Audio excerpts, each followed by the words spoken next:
nous sommes dans une situation où les milices du Parti démocrate, on peut le dire, puisque le financement est en grande partie commun, les milices du Parti démocrate n'attendent que ce type d'incidents, d'événements, quelles que soient les responsabilités impliquées, pour se livrer à des actes qui relèvent effectivement des émeutes insurrectionnelles. Et je voudrais d'ailleurs souligner à cet égard que ces émeutes insurrectionnelles qui durent depuis maintenant 2 mois, un peu plus de 2 mois aux États-Unis, ont déjà fait 20 morts, toutes parfaitement innocents, du fait effectivement de ces actions qui sont extrêmement violentes.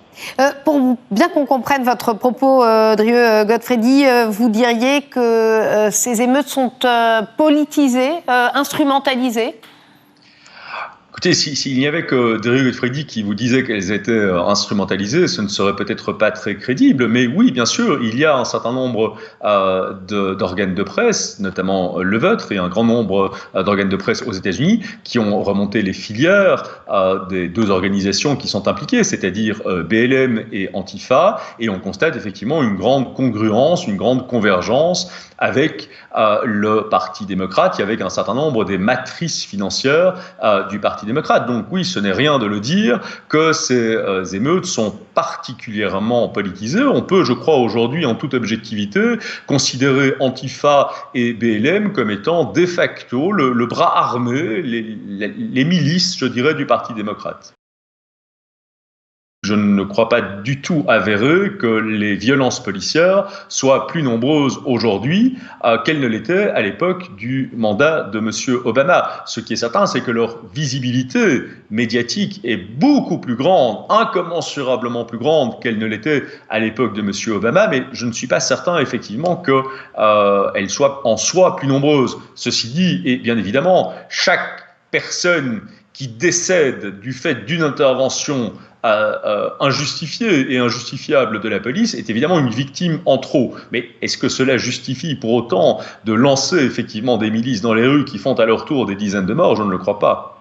Alors Donald Trump, en tout cas, lui, n'a toujours pas réagi à cette affaire Jacob Blake. Est-ce que cette affaire, selon vous, peut avoir un impact négatif sur sa campagne présidentielle ?